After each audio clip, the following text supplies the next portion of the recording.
ಹೊಸಹಳ್ಳಿ ಹಾಲು ಉತ್ಪಾದಕರ ಸಹಕಾರಿ ಸಂಘದಲ್ಲಿ ಗಂಭೀರ ಅಕ್ರಮ ಆರೋಪವಿದ್ದು, ಷೇರುದಾರರ ಪುಸ್ತಕ ಇಲ್ಲದೆ ಚುನಾವಣೆ ನಡೆಯುತ್ತಿದ್ದು, ಕೂಡಲೇ ಚುನಾವಣೆ ತಡೆದು ನಿಜವಾದ ಮತದಾರರಿಂದ ನ್ಯಾಯಸಮ್ಮತ ಚುನಾವಣೆ ನಡೆಸಬೇಕು ಅಂತ ಗ್ರಾಮದ ಕಿರಣ್ ಒತ್ತಾಯಿಸಿದರು. ಕಳೆದ ಚುನಾವಣೆಯಲ್ಲಿ ಷೇರುದಾರರ ಪುಸ್ತಕ ಒದಗಿಸಲಾಗದೆ ಚುನಾವಣೆ ಮುಂದೂಡಲಾಗಿದ್ದು, ಕರಡು ಮತದಾರರ ಪಟ್ಟಿ ಮತ್ತು ನಾಮಪತ್ರಗಳ ಸಂಬಂಧವು ಗಂಭೀರ ಅಸಮಾಧಾನಕ್ಕೆ ಕಾರಣವಾಗಿದೆ ಅಂತ ಹೇಳಿದರು.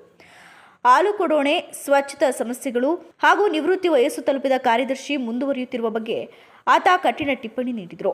ಕಾನೂನು ಕ್ರಮದ ಮೂಲಕ ನಿಜವಾದ ಮತದಾರರಿಂದ ನ್ಯಾಯಸಮ್ಮತ ಚುನಾವಣೆ ನಡೆಯಬೇಕು ಅಂತ ಕಿರಣ್ ಮನವಿಯನ್ನ ಮಾಡಿದರು.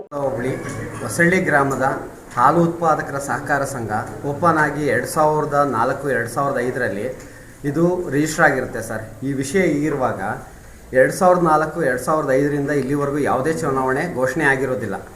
ಅದು 16/1/2025 ತಾರೀಕು ಮೊದಲನೇ ಸಾರಿ ಹೊಸಳ್ಳಿ ಗ್ರಾಮದಲ್ಲಿ ಚುನಾವಣೆ ಘೋಷಣೆ ಮಾಡ್ತಾರೆ ಸರ್. ಆ ಸಮಯದಲ್ಲಿ ಹಾಲಾಗ್ತಿದ್ದಂಥ ನಾವುಗಳೆಲ್ಲ ಏನು ಮಾಡಿದ್ವು, ಚುನಾವಣೆ ಶೇರ್ ಪುಸ್ತಕ ಕೊಡಿ, ಚುನಾವಣೆ ಲೆಕ್ಚರ್ ಕೊಡಿ, ಕರಡು ಮತದಾರರ ಪಟ್ಟಿ ಕೇಳಿದಾಗ ಅವರು ಯಾವುದೂ ಇಲ್ಲ ಅಂತ ಹೇಳಿದಾಗ ಆ ಚುನಾವಣೆನ ಮುಂದೂಡಿರ್ತಾರೆ. ಈ ಸಂಬಂಧ ನಾವು ARಗೆ ಮತ್ತು DR ಮತ್ತು ಚುನಾವಣಾ ಅಧಿಕಾರಿಯವರಿಗೆ, ಕಾರ್ಯದರ್ಶಿಯವರಿಗೆ RTI ಮುಖಾಂತರ ಮಾಹಿತಿ ಕೇಳಿರ್ತೀವಿ. ಆದರೂ ಸಹ ಅವ್ರು ಯಾರೂ ನಮಗೆ ಮಾಹಿತಿನ ಕೊಟ್ಟಿರೋದಿಲ್ಲ ಸರ್. ಅದಕ್ಕೆ ಸಂಬಂಧಪಟ್ಟಂಗೆ RTIಲಿ ಹಾಕಿರೋಂಥ ಕಾಪಿಗಳೆಲ್ಲ ಕೊಟ್ಟಿದ್ವಿ ಸರ್, ಇಲ್ಲಿ ಮೆನ್ಷನ್ ಮಾಡಿದ್ವಿ ಸರ್ ಇಲ್ಲಿ